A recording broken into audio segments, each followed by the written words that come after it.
بسم اللہ الرحمن الرحیم. ناظرین، آج آپ کی ملاقات ایک انتہائی اہم شخصیت سے میں کروانے جا رہا ہوں جن کی شہرت پوری دنیا میں ہے.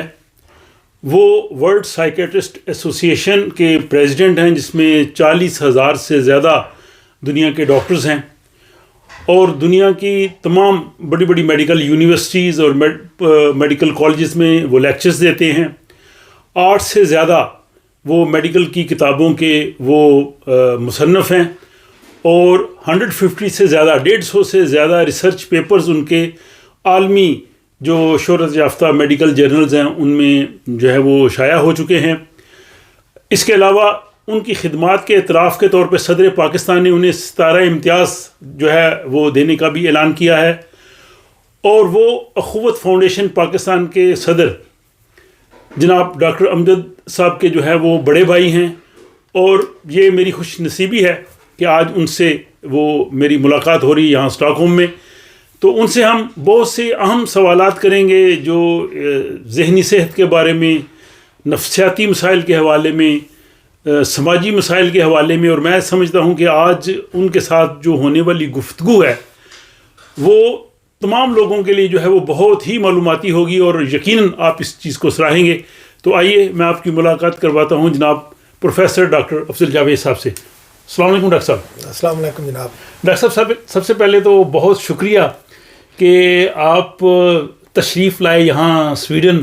آپ کی مجھے پتہ ہے بے شمار آپ کی مصروفیات ہوتی ہیں، لیکن آپ کی محبت ہے، آپ ہماری دعوت پہ یہاں پہ آئے ہیں، اور آج بھی کافی آپ لمبا سفر کر کے ہیں، لیکن اس کے باوجود آپ نے یہ موقع فراہم کیا ہے. تو سب سے پہلے میں آپ کا بہت شکریہ ادا کرتا ہوں. نہیں کسانہ صاحب، بہت بہت شکریہ، اور اس لیے بھی شکریہ کہ آپ زیادہ مستحق ہیں کہ آپ نے دعوت دی، آپ نے بلایا، اور یہاں پہ موقع دیا ہے کہ ہم باقی لوگوں سے ساتھ مل کے کوئی تھوڑی سی دل کی باتیں کر لیں. تو ڈاکٹر صاحب، سب سے پہلے تو ظاہر ہے میرے لیے میں کہہ رہا ہوں کہ بڑی خوشی کا مقام ہے کہ آپ جیسی شخصیت سے ایک بار پھر ملنے کا جو ہے وہ موقع مل رہا ہے.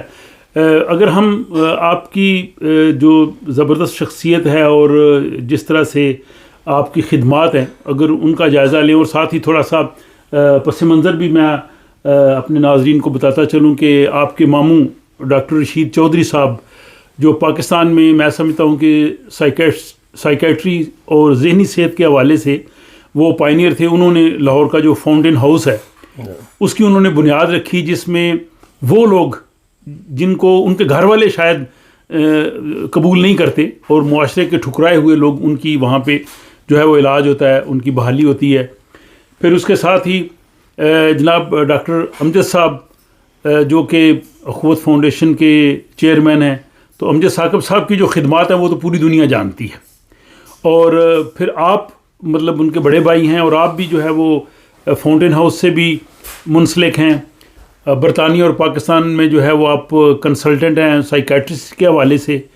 تو اتنی بڑی جو میں سمجھتا ہوں کہ آپ کی شخصیت ہے، اور آپ کا اتنا بڑا جو فیملی بیک گراؤنڈ ہے، تو آپ مجھے یہ بتائیے کہ آپ جو سائیکیٹری کی طرف آئے، یہ نفسیات اور ذہنی جو صحت ہے، یہ ڈاکٹر رشید چودھری صاحب کی انسپائریشن تھی یا آپ کی اپنی یہ اس خواہش تھی؟ کسانہ صاحب، سب سے پہلے تو یہ ہے کہ ہم جو کچھ بھی ہیں، دونوں بھائی خاص طور پر جہاں پہ بھی ہیں، وہ والدین کی دعاؤں کی وجہ سے ہیں. ماشاء اللہ. ہمارا تعلق ایک متوسط طبقے سے تھا جو کہ 1947 میں ضلع ہوشیارپور سے ہجرت کر کے پاکستان آیا. جی. محنت، لگن اور خدمت کا جذبہ جو ہے وہ ہم نے اپنے والدین اور اپنی فیملی سے سیکھا. ماشاءاللہ. اور جو سب سے بڑی مثال آپ نے ابھی دی ہے ڈاکٹر رشید چودھری صاحب کی، وہ نہ صرف ہماری فیملی میں ایک اہم شخصیت تھے، بلکہ ان کی وجہ سے خاندان میں اور خاندان کے باہر بہت سارے لوگوں میں جو خدمت خلق کا جذبہ پیدا ہوا، وہ ان کے مرہون منت ہے. ماشاءاللہ. میں تو یہ کہوں گا کہ میری یہ خوش قسمتی تھی کہ میں نے جب سے ہوش سنبھالا میں نے ان کو کام کرتے ہوئے دیکھا، اور پھر خاص طور پر جب میں نے میڈیسن میں داخلہ لیا تو وہ اس وقت وہاں پہ کنگ ایڈورڈ میڈیکل کالج میں پروفیسر تھے جی، اور جیسے آپ نے یہ کہا ہے وہ پاکستان کے پہلے پروفیسر آف سکائٹری تھے ماشاءاللہ، جنہوں نے سکائٹری کا شعبہ وہاں پہ قائم کیا. جی تو اس وقت سے میڈیکل کے اسٹوڈنٹ کے زمانے سے لے کے ان کی شخصیت، ان کا کام وہ ہمارے سامنے ہوتا تھا، جی، گھر میں بھی اور گھر کے باہر بھی ان کے بارے میں ہم لوگوں سے سنتے تھے، جی، جو کہ ہمارے لیے ایک بہت ہی اعزاز کا وجہ ہوتی تھی، لیکن اس کے ساتھ اس سے ہمیں لگن اور جذبے جو پیدا ہوتا تھا کہ کاش ہم بھی ان کے قدموں پہ چل سکیں. چلیے ماشاءاللہ. میڈیسن کی ڈگری لینے کے بعد میری پھر یہ خوش قسمتی تھی کہ میں نے ان کے ساتھ اپنا ہاؤس جاب شروع کیا ماشاءاللہ لاہور میں. لاہور اچھا، میں. یہ میں بتاتا چلوں کہ ڈاکٹر افضل جاوید صاحب جو ہیں انہوں نے کنگ ایڈورڈ میڈیکل کالج وہاں سے MBBS کیا تھا، اور ڈاکٹر امجد ثاقب صاحب انہوں نے بھی کنگ ایڈورڈ میڈیکل کالج سے MBBS کیا تھا، اور ان کے ماموں ڈاکٹر رشید چوہدری صاحب جن کی ہم بات کر رہے ہیں وہ وہاں پہ پروفیسر تھے. ڈاکٹر صاحب کس سن میں آپ نے MBBS میں کیا نے تھا؟ 76-77 کا میرا بیچ تھا. جی، تو اس کے بعد یہ وہ وقت تھا کہ جب اکثر ہمیں ڈاکٹر رشید چوہدری صاحب کی وجہ سے فاؤنٹن ہاؤس بھی جانا پڑتا تھا. جی، تو میں یہ اپنے لیے بہت فخر کی بات محسوس کرتا ہوں کہ میں میڈیکل کے زمانے سے ہی فاؤنٹن ہاؤس کی جو ترویج تھی، جو فاؤنٹن ہاؤس کی ترقی تھی، اس کا ایک چشم دید گواہ ہوں. یہ اچھا، یہ میں نے اس حوالے سے خود بھی کچھ ریسرچ کیا، پڑھا ہے کہ ڈاکٹر رشید چوہدری صاحب مطلب اس دور میں امریکہ گئے، امریکہ سے انہوں نے اعلیٰ تعلیم میڈیسن میں لی، اور جب انہوں نے فاؤنٹین ہاؤس پاکستان میں بنایا اس وقت یہاں یورپ میں ایون سویڈن میں بھی فاؤنٹین ہاؤس کا کوئی کانسیپٹ نہیں تھا. ڈاکٹر رشید چوہدری صاحب نے جو اپنا MBBS کیا تھا وہ 48 میں کیا تھا. اچھا، 1948 میں 48 میں لاہور سے ہی کنگ ایڈورڈ سے. اچھا، تو پوری فیملی کنگ ایڈورڈ سے. اچھا، بلکہ ڈاکٹر رشید چوہدری صاحب کے جو 2 بیٹے ہیں وہ بھی ڈاکٹر، وہ بھی کنگ ایڈورڈ میڈیکل کالج سے پڑھے ہوئے. ماشاءاللہ. تو یعنی 5 لوگ فیملی کے کنگ ایڈورڈ میڈیکل کالج سے. اچھا، یہاں میں یہ بھی بتاتا چلوں کہ ڈاکٹر رشید چوہدری صاحب کو صدر پاکستان کی جانب سے جو ہے وہ 17 امتیاز ملا. پھر ڈاکٹر امجد ثاقب صاحب، ان کی جو خدمات ہے پوری دنیا جانتی ہے، انہیں بھی 17 امتیاز ملا. اور ڈاکٹر افضل جاوید صاحب کو بھی اس سال جو ہے وہ 23 مارچ کو صدر پاکستان جو ہے وہ 17 امتیاز دے رہے ہیں. تو اس طرح سے ایک ہی فیملی کے 3 لوگوں کو 17 امتیاز ملنا، یہ بھی میرا اعزاز آپ کی فیملی کے نام ہے. بس یہ اللہ تعالیٰ کا بڑا کرم ہے اور ہمارے بزرگوں کی دعائیں ہیں. لیکن اس کے پیچھے جو ایک سب سے بڑی بات یہ ہے کہ آپ کے نزدیک جو آپ کے رول ماڈل ہوتے ہیں، آپ کوشش کرتے ہیں کہ آپ ان کو فالو کرنے کی کوشش کریں. اور پاکستان جیسے ملک میں جو وہاں پہ ترقی کے موقع ذرا تھوڑے سے قدرے کم ہیں، جی، یہ آپ کی خوش قسمتی ہوتی ہے کہ آپ کو کوئی صحیح رول ماڈل مل جائے. جی، تو اس لحاظ سے ہم بہت خوش قسمت ہیں کہ ہمیں اپنی فیملی میں اور فیملی کے باہر بھی ایسے لوگوں کے ساتھ ملنے کا موقع ملا جن کی وجہ سے ہمارے کام میں اور ہمارے جو فیوچر جو تھا اس میں ہمارے بہت وہ چیزیں کام آئیں. تو آپ نے بات کی تھی فاؤنٹین ہاؤس کی، تو ڈاکٹر رشید چوہدری صاحب نے اصل میں اپنی پوسٹ گریجویشن لندن سے کی تھی. ٹھیک ہے. پھر وہ جا کے پاکستان میں مینٹل ہاسپٹل کے میڈیکل سپرڈنٹ لگ گئے. جی. تو اس وقت یہ کوئی 60s کی بات ہے، لیٹ 60s کی بات ہے. جی. جب حکومت پاکستان نے ان سے مشورہ طلب کیا کہ پاکستان میں ذہنی جو سہولتیں ہیں، ذہنی امراض کے علاج کی سہولتیں ہیں، اس کو کیسے بہتر کیا جا سکتا ہے. ٹھیک. تو اس وقت انہوں نے یہ کانسیپٹ دیا تھا کہ جی ہمیں ہسپتالوں کے ساتھ ساتھ کمیونٹی سکائٹری جو ہے اس کی ترویج کرنی چاہیے. جی. اسی دوران ان کو امریکہ جانے کا اتفاق ہوا. جی. اور وہ ایک اسٹیٹ ڈپارٹمنٹ کے ایک وزٹ پہ گئے تھے. جی. تو وہاں انہوں نے فاؤنٹین ہاؤس پہلی دفعہ دیکھا. جی. تو یہ اس وقت کی بات ہے جبکہ یورپ جیسے ملکوں میں بھی یہ نہیں اس قسم کا جو کمیونٹی ریہیبلیٹیشن کا کانسیپٹ نہیں ہوتا تھا. زبردست زبردست. تو اصل میں فاؤنٹین ہاؤس نیو یارک کے بعد جو دوسرا فاؤنٹین ہاؤس ہے وہ فاؤنٹین ہاؤس لاہور ہے. یعنی نیو یارک میں جو فاؤنٹین ہاؤس تھا اس کے بعد دوسرا جو فاؤنٹین ہاؤس ہے وہ ڈاکٹر رشید چوہدری صاحب نے لاہور میں بنایا. ایک کس سن میں بنا تھا یہ 71 کی بات ہے. ٹھیک ہے. کہ جب انہوں نے ایک پروجیکٹ کے طور پہ 5 مریضوں کے ساتھ یہ تجربہ شروع کیا تھا.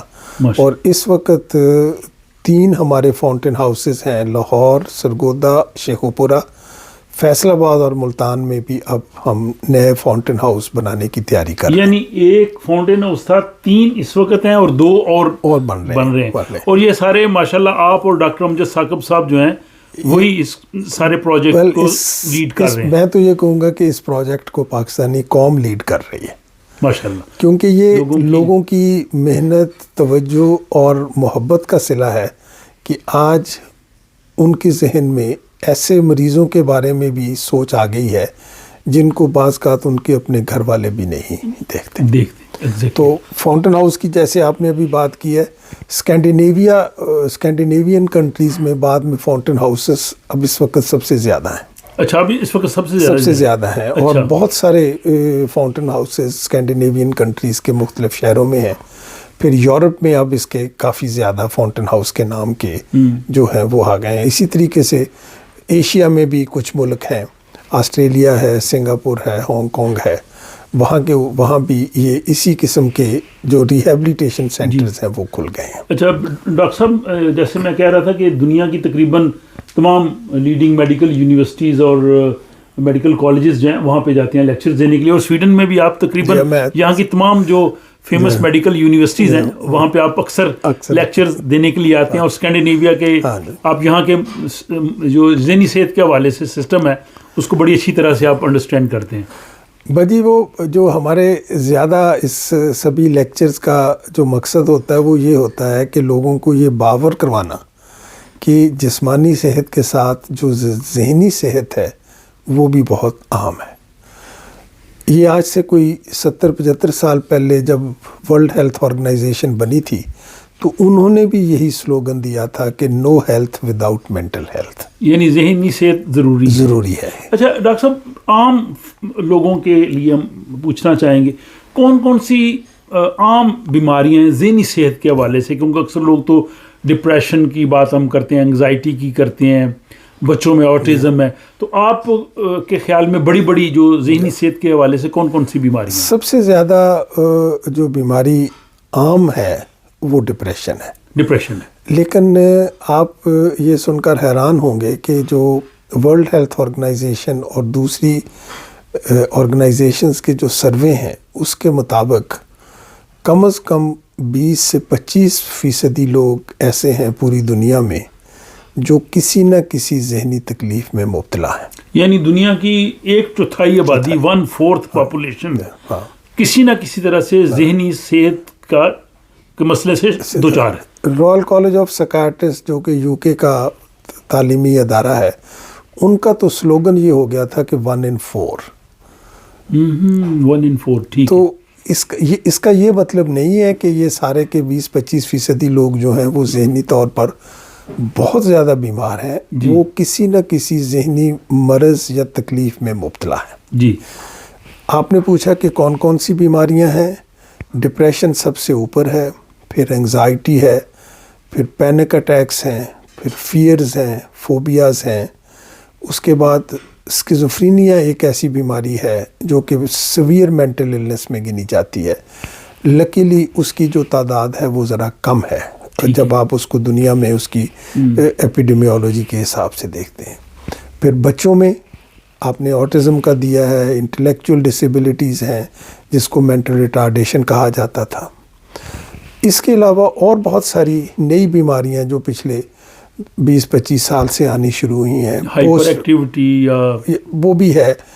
پوسٹ ٹرامیٹک سٹریس سنڈروم جو ہے ایک بہت اہم بیماری کی شکل میں ابھرا ہے، خاص طور پہ ایسی جگہ کے اوپر جہاں پہ کوئی نہ کوئی ٹراما ہوا ہے، کوئی جنگ ہوئی ہے، کوئی حادثہ ہوا ہے. تو اس حساب سے یہ بیماریاں جو ہیں یہ اپنی طرف سے ایک بہت اہمیت رکھتی ہیں، لیکن اس کے ساتھ ساتھ جو دوسری بات اہم ہے وہ یہ ہے کہ ذہنی بیماریاں صرف ذہنی امراض کے ہی متعلق نہیں ہیں، بلکہ ذہنی بیماریاں جو ہیں وہ بہت ساری جو جسمانی بیماریاں ہیں ان کی وجہ سے بھی ہیں اور ان کے ساتھ بھی ہیں۔ یہ واقعی میں اس طرف آنا چاہ رہا۔ اب دوسرا کوشچن یہ ہو سکتا ہے کہ وہ کون سی دوسری بیماریاں ہیں جو ذہنی بیماریوں کو جنم دیتی ہیں یا جن کی وجہ سے ذہنی بیماریاں زیادہ ہو سکتی ہیں؟ جہاں تک ذہنی بیماریوں کو جنم دینے کی بات ہے، اس کی ریزنز کی بات ہے، وہ ابھی ہم بہت اعلیٰ درجے کی تحقیق پہ نہیں پہنچ سکے، لیکن ابھی تک ہمیں جو پتہ لگا ہے وہ یہ ہے کہ جینیٹکس یا جو موروثیت ہے وہ اس میں ایک سب سے بڑا اہم رول ادا کرتی ہے۔ ٹھیک ہے، لیکن اس کے ساتھ ساتھ جس طرح جسم اور ذہن کا ساتھ ہوتا ہے، اسی طریقے سے ذہنی بیماریوں کا یا ذہنی پرابلمز کا جسمانی تکلیف کے ساتھ بھی تعلق ہوتا ہے۔ مثلا اگر کسی کو فار ایگزامپل شوگر، ذیابیطس ہے، ڈائبیٹک یا ہائی بلڈ پریشر، تو کیا وہ بھی ان لوگوں کو زیادہ ذہنی ان کو مسائل ہو سکتے ہیں؟ اصل میں ڈپریشن کا جو ان بیماریوں کے ساتھ تعلق ہے، خاص طور پر ہائپر ٹینشن ہے، ڈائبٹیز ہے، اوبیسٹی ہے، کینسر ہے، ہارٹ کی بیماریاں ہیں، یہ مریض جو ہیں وہ جسمانی بیماریوں کے ساتھ ساتھ ذہنی طور پر ڈپریشن کا شکار زیادہ ہو جاتے ہیں۔ اچھا، ایک بہت بڑا لوگوں کے لیے مسئلہ ہوتا ہے کہ اگر کسی کو کوئی ذہنی مریض ہے، اس کو ضرورت ہے ڈاکٹر کے پاس، سائیکیٹرسٹ کے پاس جانے کی، اور لوگ سمجھتے ہیں فیملی والے، لیکن وہ بندہ اس چیز کو ایکسیپٹ کرنے کے لیے تیار نہیں ہے، وہ کہتا ہے کہ کیا میں ذہنی مریض ہوں، تو اس کا کیا حال ہے؟ اس کو کس طرح سے ہم لے کے جا سکتے ہیں؟ سب سے پہلے تو یہ ہمیں اس چیز کا احساس ہونا چاہیے کہ جو ذہنی بیماریاں ہوتی ہیں اس میں بہت سارے مریض ان کو اپنی ہوش نہیں ہوتی کہ وہ کہہ سکیں کہ ان کو، یا وہ مان سکیں کہ ان کو ذہنی بیماری ہے۔ اگر کسی آدمی کی ٹانگ ٹوٹ جاتی ہے، کسی کو ہارٹ کی تکلیف ہوتی ہے، اس کو یہ بتانے میں کوئی دقت محسوس نہیں ہوتی جی، لیکن اس کے ساتھ سب سے بڑی بات یہ ہے کہ باقی بیماریاں جو ہیں وہ ہماری سوسائٹی، ہمارا معاشرہ ان کو ایکسیپٹ کرتا ہے۔ اگر گھر میں ایک آدمی ہے، وہ یہ کہے کہ جی میرے بائیں سائڈ کے اوپر درد ہو رہی ہے، یا میری یہ درد میرے بازو میں جا رہی ہے، تو سارے گھر والے پریشان ہو کے اس کو فوری طور پر ہسپتال لے کے جائیں گے۔ جی بالکل۔ اور اس آدمی کو بھی یہ کہنے میں کوئی آر محسوس نہیں ہوگی کہ جی مجھے درد ہو رہی ہے، یا مجھے سانس نہیں آ رہا، یا مجھے یہ تکلیف ہو رہی ہے، لیکن وہ یہ نہیں کہے گا کہ جی میں ڈپریشن کا شکار ہوں، یہ برا محسوس کیا جائے گا۔ ہاں، کیونکہ یہ اس کے ساتھ جو سٹگما اٹیچ ہے، اور خاص طور کے اوپر اگر کسی مرد کو یہ کہا جائے کہ وہ یہ مانے کہ جی مجھے ڈپریشن ہو گئی ہے، تو لوگ اس کا مذاق اڑائیں گے۔ تو یہ ایک بہت بڑا فیکٹر ہے کہ لوگ اس لیے بھی ذہنی بیماریوں کو ریکگنائز کرنے میں مشکل ان کو پیش آتی ہے کہ ان کو یہ ڈر ہوتا ہے کہ اگر ہم نے یہ بات کی تو ہمارا مذاق اڑایا جائے گا۔ تو اس کا پھر کیا حل کیا ہے؟ کس طرح سے ان کی مدد کی جا سکتی ہے؟ اس کا جو سب سے بڑا حل ہے وہ سب سے پہلے یہ ہے کہ ہمیں سٹگما جو اس کے ساتھ اٹیچ ہے اس کو ہمیں دور کرنا چاہیے۔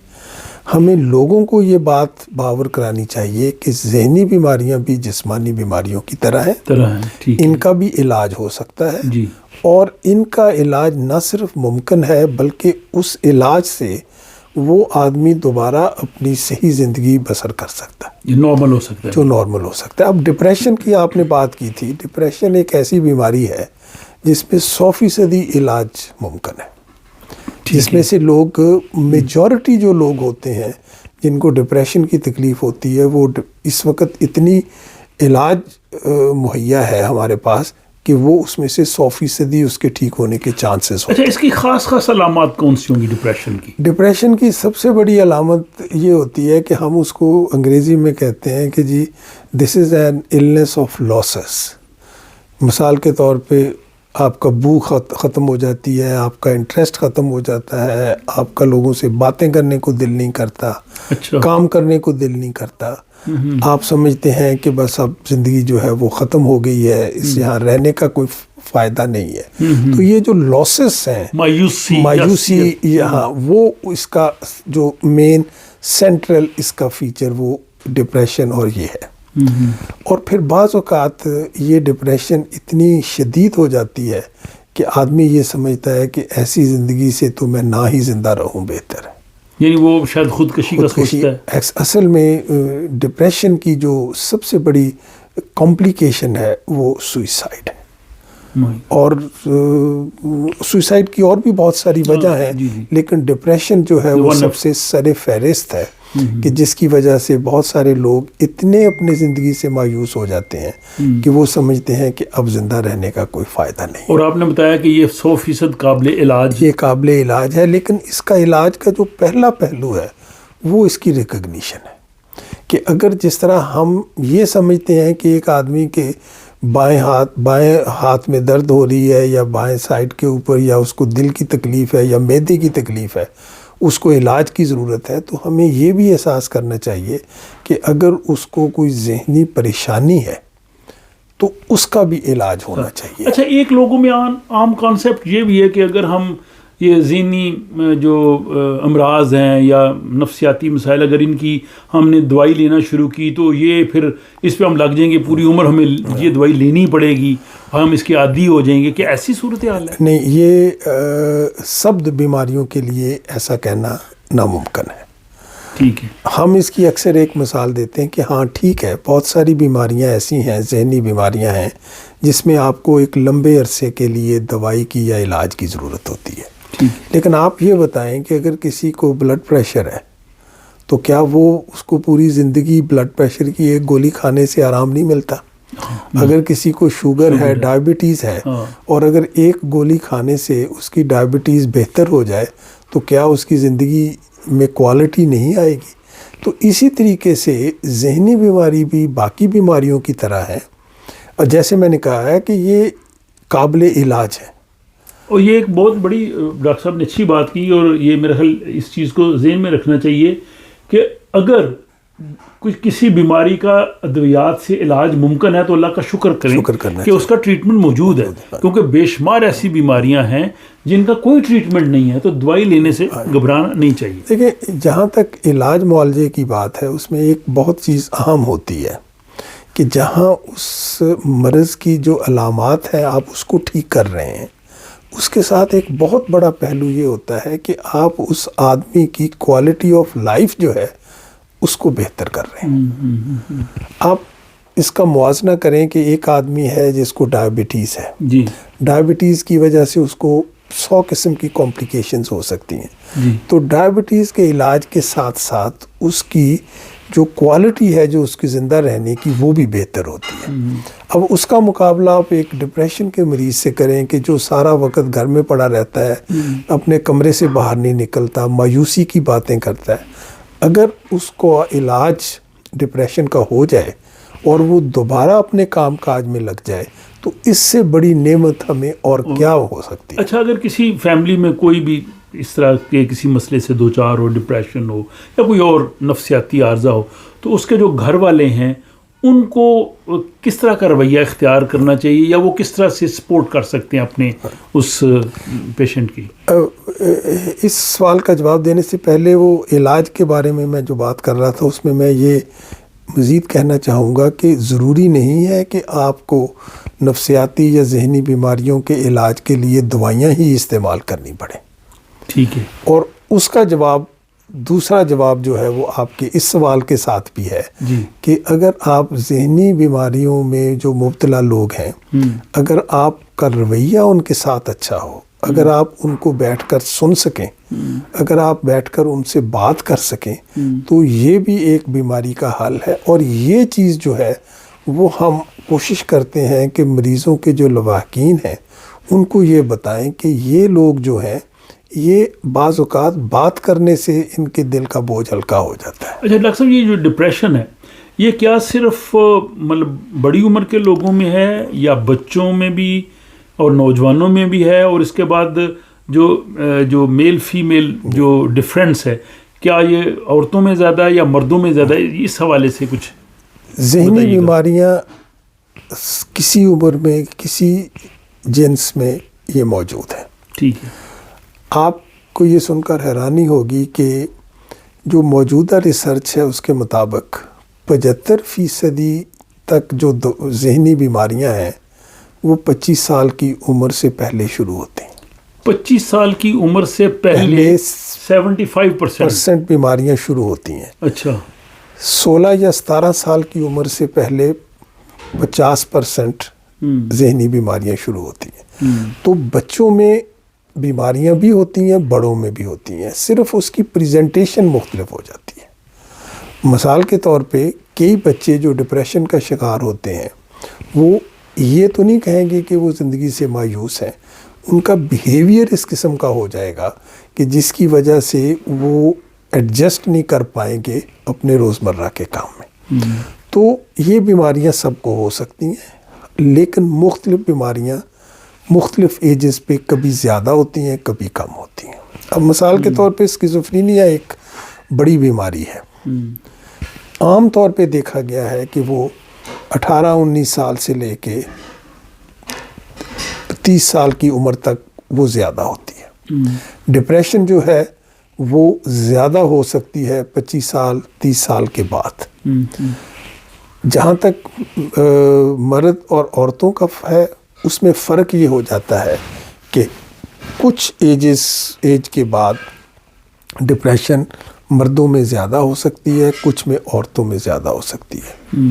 پھر خاص طور پہ عورتوں کے معاملے میں یہ جو ہارمونل چینجز ہوتی ہیں ان کے ساتھ بھی ڈپریشن اور موڈ کا بڑا گہرا تعلق ہے.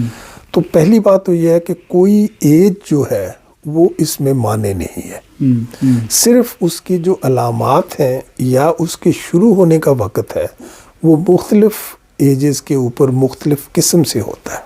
اگر ہم خواتین کی اگر ہیلتھ کی بات کریں تو ان میں بھی ظاہر ڈفرینٹ جو فیزز ہیں، مثلا جو پریگنینسی پیریڈ ہے یا اس کے جو بعد کا جو عمر رسیدگی کا ہے اس میں بہت زیادہ اس میں ہارمونز کا جو میڈیکل سائنس نے ہمیں بتایا ہے کہ ہارمونز میں جو کمی بیشی ہوتی ہے عمر کے ساتھ اس کا بھی ذہنی صحت کے اوپر اور ذہنی علامتوں کے اوپر اثر ہوتا ہے. اچھا، اسی طرح یہ تو ڈپریشن کی بات کی، اس طرح یہ جو ہائپر ایکٹیویٹی ہے یا غصہ بہت زیادہ آ جانا اور ٹیمپرامنٹ لوز کر جانا، کیا اس کو بھی ہم یہ کہیں گے کہ یہ نفسیاتی عارضہ ہے یا یہ ایک رویہ ہے، بیہیویئر ہے؟ یہ دیکھیں، یہ آدمی کی جو پرسنالٹی ہوتی ہے، یہ اس کی یہ شخصیت ہوتی ہے، اس کے یہ بہت سارے روپ ہوتے ہیں.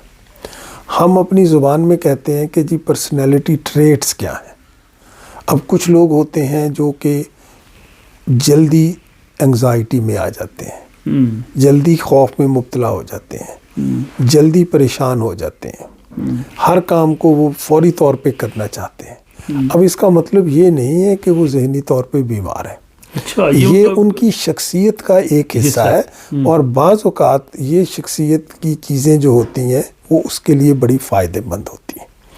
لیکن جب یہ شخصیت کے جو پہلو ہیں جب وہ اتنے بڑھ جائیں کہ ان کے روزمرہ کام اس سے افیکٹ ہونا شروع ہو جائے تو پھر ہمیں یہ احساس ہونا شروع ہوتا ہے کہ اب یہ ایک شخصیت کے پہلو سے تھوڑا سا بڑھ کے بات ہو رہی ہے. بعض لوگ ہوتے ہیں بہت سینسٹیو ہوتے ہیں، چھوٹی چھوٹی چیزوں کو محسوس کرتے ہیں. بعض لوگ ہوتے ہیں ان کو پرواہ نہیں ہوتی. تو یہ پرسنالٹی کے مختلف آسپیکٹس ہوتے ہیں. اب انگزائٹی کے بارے میں اکثر لوگ کہتے ہیں کہ جی ہم اینکشس ہو جاتے ہیں، ہمیں انگزائٹی ہو جاتی ہے. اب لوگ بھول جاتے ہیں کہ ایک نارمل انگزائٹی بھی ہوتی ہے. اگر ایک بچہ ہے اس نے ایگزام دینا ہے اور اس کو ایگزام کی فکر نہیں ہوگی تو وہ نہیں پڑھے گا. اگر آپ نے جا کے جہاز پکڑنا ہے یا ٹرین پہ جانا ہے، اگر آپ اس پہ اینکشس نہیں ہوں گے کہ مجھے وقت پہ جانا ہے تو آپ وہ کام نہیں کر سکیں. یعنی پازیٹیو سٹریس ٹھیک ہے، پازیٹیو سٹریس بھی ٹھیک ہے، اور اس کے بعد اس کو یہ دیکھنا ہے کہ اس کا ایفیکٹ کیا ہو رہا ہے. یا بعض لوگ ہوتے ہیں وہ ہر وقت اپنے آپ کو انسیکیور غیر محفوظ کرتے، یہ نہ ہو جائے، یہ نہ ہو جائے، دھڑکا لگا رہتا ہے کہ پتہ نہیں کیا. تو یہ بھی کوئی یہ بالکل یہ انگزائٹی کی مختلف قسمیں ہیں کہ جس میں آدمی کو یہ لگتا ہے کہ ابھی کچھ ہو جائے گا. ڈر خوف جو ہے وہ ان کے ذہن میں بیٹھ جاتا ہے. اب ڈر خوف جو ہے یہ ایک نارمل فیلنگ ہے. تو میرا کہنے کا مقصد یہ تھا کہ جب یہ ڈر خوف آؤٹ آف پرپورشن ہو جائے، جب وہ اتنا بڑھ جائے کہ جس سے آپ کی روزمرہ کی زندگی، آپ کی لائف، آپ کا کام متاثر ہونا شروع ہو، تو پھر ہمیں احساس ہونا چاہیے کہ یہ اب چیز جو ہے اب یہ علاج مانگتی ہے، اور یہ علاج صرف دوائیوں سے نہیں ہوتا، یہ ہم جس کو سائیکو تھراپی کہتے ہیں وہ بھی ایک بہت زیادہ اہم اس میں اس کا رول ہے. یعنی نارملی اگر ہم سویڈن کی یا باقی یورپی ملکوں کی بھی بات کریں تو پہلے آپ اپنے ڈاکٹر کے پاس جائیں گے، اور ڈاکٹر جو ہے آپ کا وہ پھر آگے آپ کو ریفر کر سکتا ہے ماہر نفسیات کی طرف، سائیکیٹرسٹ کی طرف، یا یہاں پہ سویڈن پہ ہمارے کوراتر بھی ہوتے ہیں جن کے ساتھ لوگ جا کے اپنی وہ بات کرتے ہیں. ہم اس کو اپنی ٹیکنیکل زبان میں ٹاکنگ تھراپی کہتے ہیں. ٹاکنگ تھراپی، کہ جی جس سے آپ باتیں کر کے آپ کا نہ صرف دل کا بوجھ ہلکا ہوتا ہے، بلکہ اس تھراپسٹ کو بھی پتہ لگتا ہے کہ یہ جو سوچیں آ رہی ہیں کیا یہ وقتی سوچیں ہیں یا ان کا کسی چیز یا کسی واقعے یا کسی سانحے کے ساتھ اس کا تعلق ہے. تو اس کی بنیاد کے اوپر پھر وہ جو ڈیٹیلڈ سائیکو تھراپی ہے وہ اس کو کی جاتی ہے. اکثر کہتے ہیں کہ اپنے دل کی اگر بات کرے تو دل کا بوجھ ہلکا ہو جائے. یہ جو دل کا بوجھ ہلکا ہونا ہے یہی ٹاکنگ تھراپی ہے. اب آپ ایک اس کی اور مثال دیکھیں، خاص طور پہ ہمارے معاشرے میں یا ہمارے کلچر میں کسی کی فوتگی ہوتی ہے تو وہ لوگ جو آتے ہیں اس کو ملنے کے لیے آتے ہیں، پہلے دن آتے ہیں، تیسرے دن آتے ہیں، 7ویں دن آتے ہیں، تو وہ ایک ایسا موقع اس کو مل جاتا ہے کہ ڈھارس بن جاتی ہے، اور وہ جو اس کا گریف کا ریئیکشن ہے وہ ان دنوں میں پورا ہو جاتا ہے. یہ اگر آپ اس کو یورپ میں یا آپ ویسٹ میں دیکھیں تو یہاں پہ وہ جو گریف کا وہ جو پروسیس ہے وہ پورے طریقے سے نہیں ہو پاتا، کیونکہ یہاں پہ وہ ایک جو سوشل سپورٹ ہے وہ میسر نہیں ہے. جیسے ہم اگر ہم اپنے مذہب کی بات کریں، ہم دعا کرتے ہیں، دعائے مغفرت کرتے ہیں، کہتے ہیں جی قرآن شریف پڑھیں، آپ ان کے لیے کریں، تو لوگوں کو تھوڑا وہ ان کا کام ڈاؤن ہو جاتا ہے، وہ تھوڑا سکون آ جاتا ہے یا غم تھوڑا کم ہوتا ہے. اچھا، آپ ماشاءاللہ پاکستان میں بھی آپ کنسلٹنٹ سائیکیٹرسٹ ہیں اور یو کے میں بھی ہیں، تو آپ نے یعنی مغربی معاشرے کو بھی بڑی اچھی طرح سے دیکھا، یہاں کے مسائل بھی، پاکستان کے مسائل بھی آپ نے دیکھے، اور ویسے تو آپ پوری دنیا ٹریول کرتے ہیں. تو کیا ذہنی بیماریوں کے حوالے سے اگر ہم ایسٹ اور ویسٹ کی بات کریں تو فرق ہے ان میں؟ دیکھیں جی، جہاں تک ذہنی بیماریوں کے ہونے کا تعلق ہے، وہ خواہ ایسٹ ہو یا ویسٹ ہو، ساؤتھ ہو یا نارتھ ہو، ذہنی بیماریاں ہر جگہ موجود ہیں. فرق صرف یہ آتا ہے کہ ان کی پریزنٹیشن کیا ہے.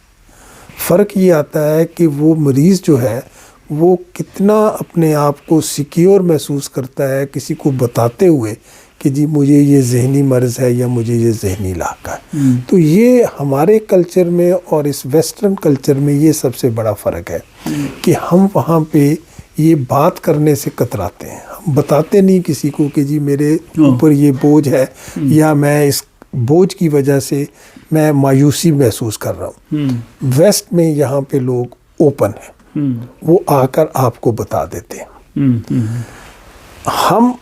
ہمارا جو معاشرہ ہے وہاں پہ ہم اس بات پہ زیادہ ہمارا توجہ ہوتی ہے کہ اگر اس بات کا کسی کو پتہ لگے گا تو وہ کیا کہے گا. اچھا ٹھیک ہے. اس معاشرے میں وہ جو ہے یہ فیل نہیں کرتا. تو یہ ساری چیزیں جو ہیں یہ ان جو ذہنی تکالیف ہوتی ہیں ان کو یہ موڈیفائی کرنے میں یہ جو کلچرل آسپیکٹس ہیں یہ سارے کے سارے اس میں آتے ہیں. اچھا، اگر کچھ لوگ یہ شکایت کرتے ہیں جن کی نیند پوری نہیں ہوتی یا ان کو پراپر طور پہ نیند نہیں آتی، یا کچھ لوگ خیر ان کو شاید بہت زیادہ نیند بھی آتی ہو، یا اگر ان کو ایسے کوئی ڈرونے خواب سے آتے ہیں، کیا ان کا تعلق بھی ذہنی صحت سے ہے؟ ذہنی صحت سے اس طریقے سے ضرور ہے کہ جی آپ کی جو ذہنی صحت ہوتی ہے وہ یہی ہے کہ آپ اپنے آپ کو توانا تندرست محسوس کریں.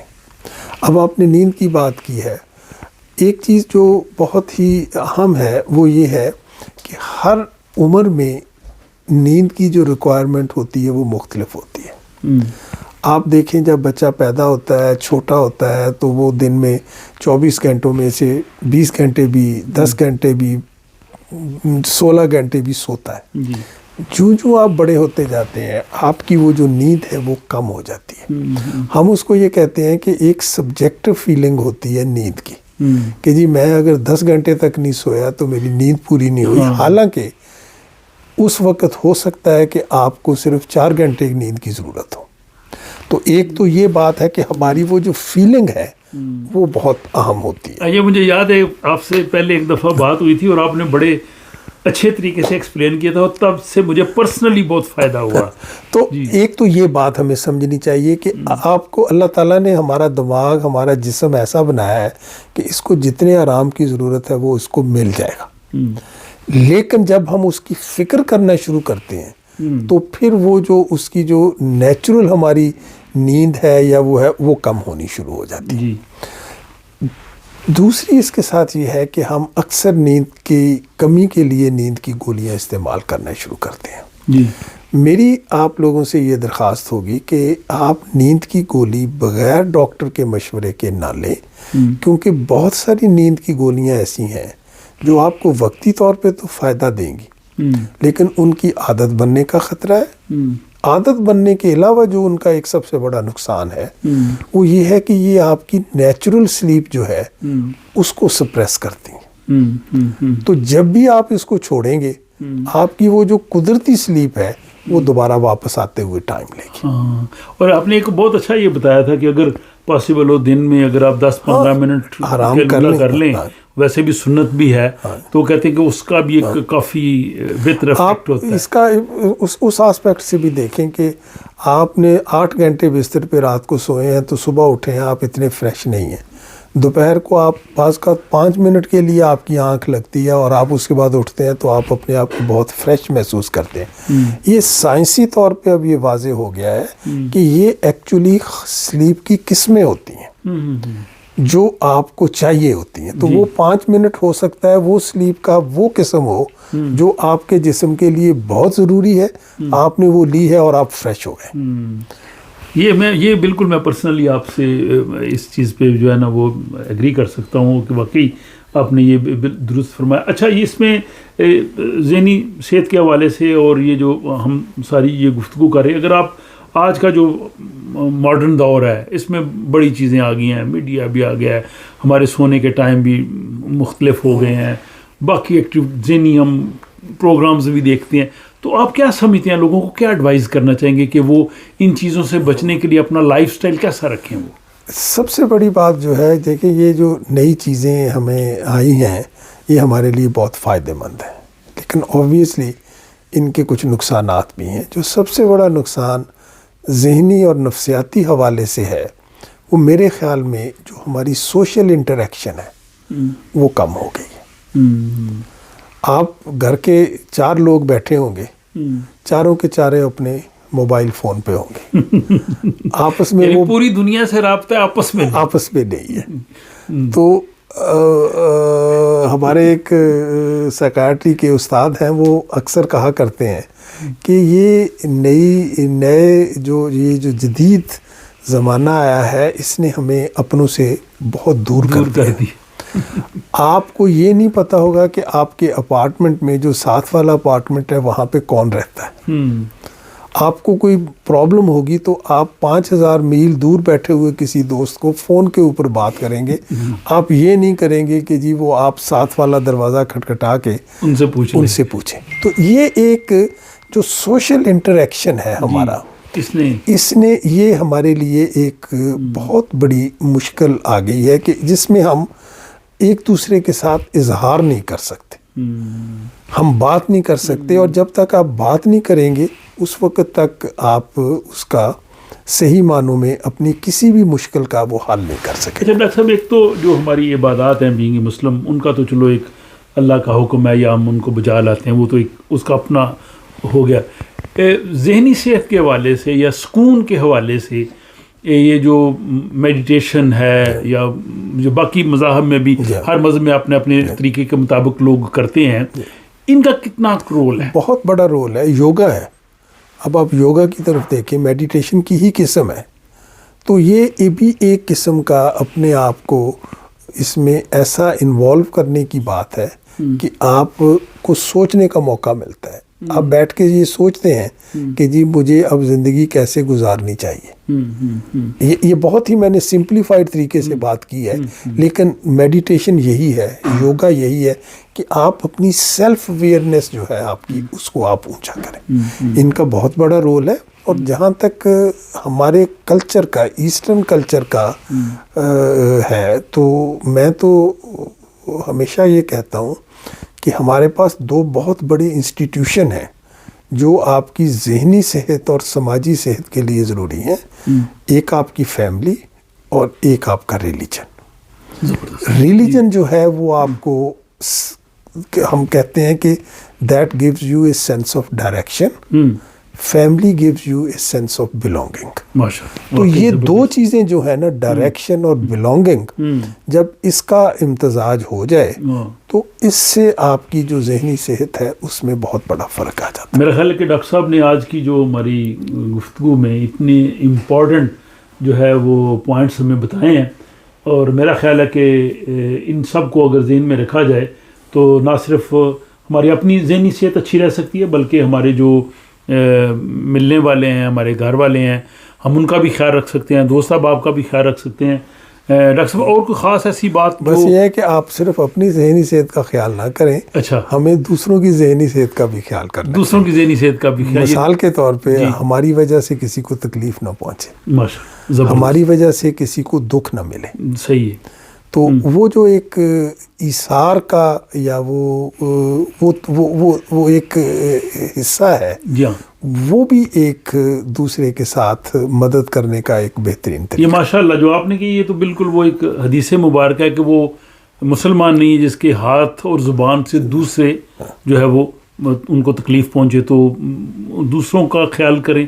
اور اس کے ساتھ ہی جیسے ماشاءاللہ آپ اخوت یو کے ساتھ منسلک ہیں, بلکہ آپ اس کو وہاں پہ لیڈ کر رہے ہیں, ماشاءاللہ بہت زبردست کام وہاں بھی ہو رہا ہے. اور پاکستان میں تو ڈاکٹر امجد ثاقب صاحب کر رہے ہیں, یہاں ہم بھی اسی قافلے کے ساتھ ہیں. آپ بہت امپورٹنٹ آپ کا رول ہے. جی شکریہ. تو یہ یعنی میرا خیال ہے کہ خدمت خلق کرنے سے بھی انسان کو سکون ملتا ہے اور ذہنی صحت بہتر ہوتی ہے کہ جب دوسروں کی آدمی مدد کرتا ہے, دوسروں کے لیے آگے بڑھتا ہے. نہیں, یہ نہ صرف ہمارے مذہب میں ہے, بلکہ یہ آپ اگر جتنی بھی جو سوشل ریفارمز ہیں, جو سماجی جتنی بھی ترقی ہوتی ہے, اس کا بنیاد ہی یہ ہے کہ آپ صرف اپنے لیے نہ جئیں بلکہ آپ دوسروں کے لیے جئیں. ماشاءاللہ. جی ڈاکٹر صاحب نے میرا خیال اپنی ساری جو گفتگو کا خلاصہ جو آخری اس جملے میں کیا کہ اپنے لیے تو سب ہی جیتے ہیں اس جہاں میں, ہے زندگی کا مقصد اوروں کے کام آنا. ڈاکٹر صاحب آپ کو بہت شکریہ, اور آپ ضرور فیڈ بیک دیجئے کہ آپ کو ڈاکٹر افضل جاوید صاحب سے آج کی گفتگو جو ہے وہ کیسی لگی. انشاءاللہ آئندہ کسی اور شخصیت سے آپ کی ملاقات کروائیں گے. ڈاکٹر صاحب آپ کو بہت شکریہ. بہت مہربانی.